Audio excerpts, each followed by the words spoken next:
Beili Liu is a multidisciplinary artist whose artwork has been exhibited extensively, both nationally and internationally. We're very happy to have her in Oakland, California. So I'm very, very excited to have Beili here today. I invited her, I guess it was over maybe almost 2 years ago. Almost 2 years ago. It's been a while. Yeah. Because of her work as a site-specific installation artist. I was very drawn and connected to her work. And yeah, I was very excited that she accepted, and the course in which we worked was sent her photos and architectural plans of the space. I really, through the research that I did and observing her work, I really trusted what was going to happen. When she arrived, arrived in this, did you see that orange, is that a van? Yeah. Yeah. Which is pretty amazing. It housed all of these wonderful crates that were artfully packed by Blue, her assistant. And this is just as important a part of the process, I believe, as the end result of the work. Beili and Blue had exquisitely planned this orchestration. Could you talk a little bit about your process drawings? Absolutely. First, I want to thank everyone for being here on this beautiful day, and thank you, Lonnie, for the invitation. I'm very honored and very pleased to be here. I was immediately attracted to the space. When I saw the image, I said, absolutely, I'd love to do something in this gallery.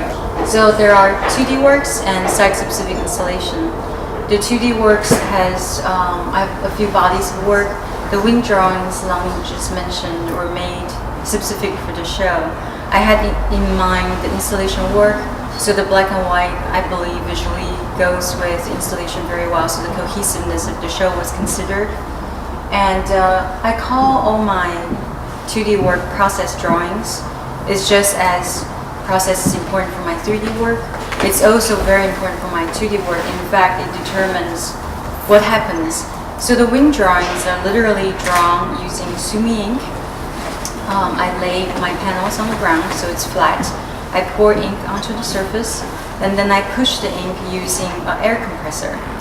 This is because my partner is a woodworker, and I said, well, I really need air to blow this around. And he said, use my air compressor. So that's where everything got started. I coated the surface with acrylic polymer, which make it quite moist. So when the entire surface is moist, it received the ink in a really surprising way. The pattern that's created are organic.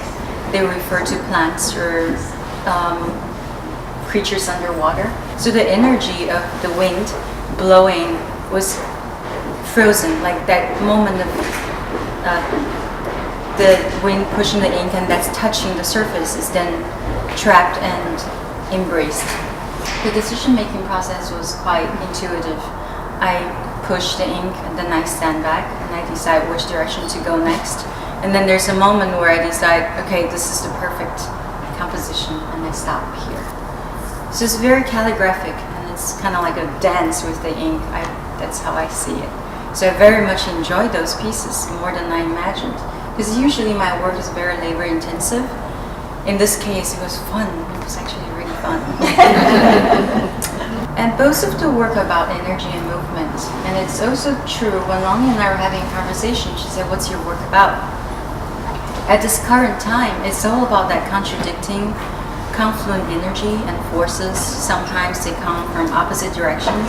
Other times they influence one another, both in my 2D work and the 3D work. So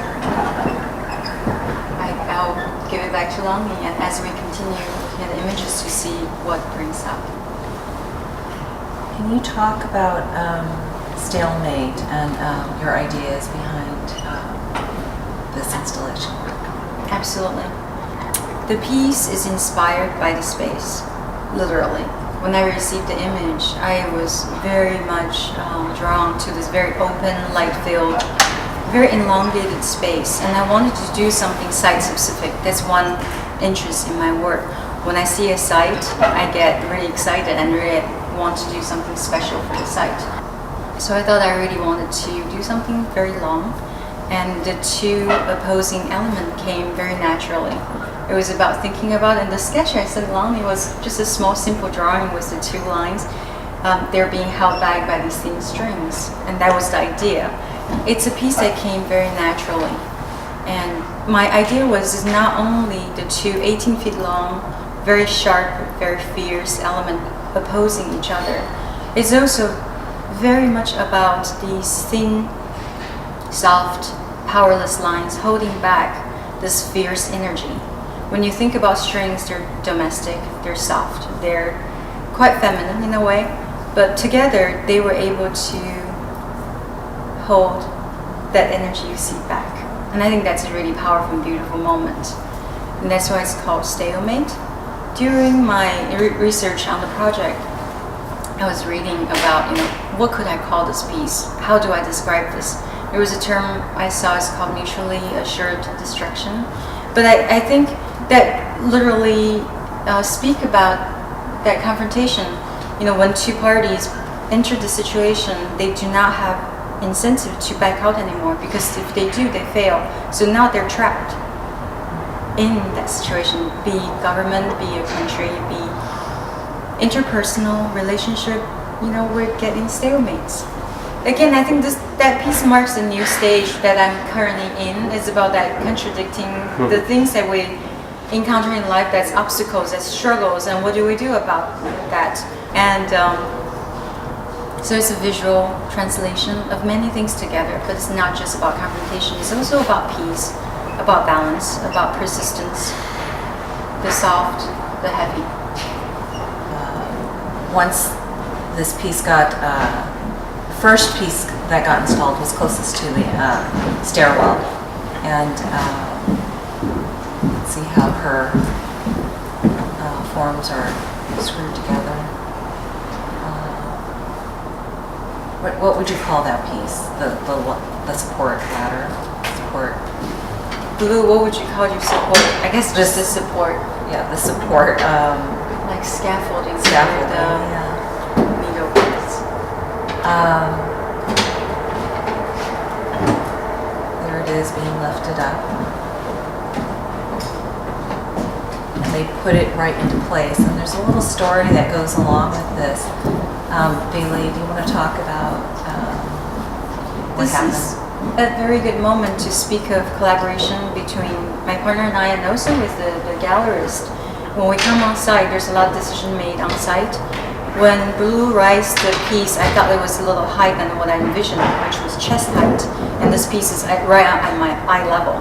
And I thought, maybe we should lower it a little bit. And Lonnie said, I actually think it's a great height. So we stood over to this end of the gallery, and she said, when you enter to this part of the gallery, because the ceiling is so much higher, it really justifies the height being at a perfect spot. Which means we didn't have to change anything, it was just right. And it happens to be exactly the eye level for the center of all the 2D work that Lonnie always used in the space. So that worked out perfectly. And I think really that's a skill of a site-specific artist, and being responsive to the space. She could see that while she had some one height in her mind at one point, shifted and changed and responded. And that was wonderful to see. So each hole is drilled through, so each hole is holding a thread, but if you look at the lines radiating out from the elements, I think it's about 300 per piece, which means 150 lines per piece. After working with installation for 10-15 years now, I have a certain trust in things, how it happened. I know the entire space is wooden structure, which is wonderful. The lines could go anywhere. And we did test the weight, the lines that's holding the weight, we made sure it works. The composition is determined on site. We decide in general how I want it to come out. I don't want it to have any pattern. I want it to be quite organic, as if it's just shooting out naturally from the piece. The thinner light gray lines are holding the weight. They're a special type of fishing line. They're 80-pound test. So this entire piece is about 65, 70 pounds. So we have about 5 lines up there. So it definitely holds it. So there was a moment where it seemed as if it's floating in here, as you can see. It's actually being held by those gray lines. And then the white lines were attached. They're not really holding weight. And Beili really constantly was studying the composition and then of the strings of the beautiful thread. So the entire piece took about 4 days to install, which is a really good amount of time. Very happy about how the progress went. They're solid. They are hard maple. It's a furniture grade wood, so it's quite hard and heavy. I wanted it to be strong even if it's being drilled 100 times. So yeah, that's why it's so heavy. And the surface is coated with graphite. Again, I'm attracted to the visual weight of that particular metallic gray. So yeah, they're solid. I've been showing pretty consistently ever since graduate school. And sometimes I become quite busy, and when people ask me, why do you show so much? I've always told them it's the extension of my studio. And if I was given the opportunity and the galleries gave me the trust, it's a gift. I could do something exciting and new, and that's how I continue as an installation artist. You know, at the beginning, when you don't have resource or studio, a show is a chance to make new work. And a lot of the work wouldn't exist without this kind of invitation. If I didn't come to this gallery, this piece wouldn't be here or wouldn't exist. So I enjoy working with space, and I think I enjoy hard work. My work a lot of times is influenced by my background. I came from China. I came when I was about 20. So half of my life was really in China and the other half here, to try to understand the change and to try to balance the two resources and influences. I'm looking to do work that bridges the culture difference. And I like to point to things that we share versus how we differ. So that's my hope, that the work is relevant both for, say, Chinese audience or Western audience, or it doesn't matter, just for people. And it's not about how different we are, it's about how similar we are. Other times my work is inspired by material. Like the piece I mentioned earlier, Jurassic was made using paraffin wax. I'm interested in pushing the limit of material, just as pushing the limit of what I could do. And then the third influence point for my work is space, as I mentioned earlier. So all these things are ways that I push my work, and sometimes they collide and they blend in together and become a perfect combination. And that's when a successful work will emerge. So somehow I'm drawn to elements naturally, coming from my culture too. And for me, personally, I think it was a great gift that I was educated in China, studied Chinese literature, and there's always a wealth of information I have that I could draw upon for my work, and then to be educated here as well for my art practice, so that my practice is much more free than it would have been if I stayed in China. I'd love to go back to China. It really depends on fate and then the right time, the right place. I like to go back to do more work, and I think that'd be really beneficial both for my work and for the sharing of the work and my practice. And I think that will come. I mean, I'm Chinese, I can never change that. Doesn't matter what citizen I am, I have to go back there, that's home. We'll see. I left, a long time ago, so there's part of me that's just not connected, or they don't know. Yeah, I'd love to go back to China. Thank you all very much. Thank you for coming. Thank you, Beili. Thank you.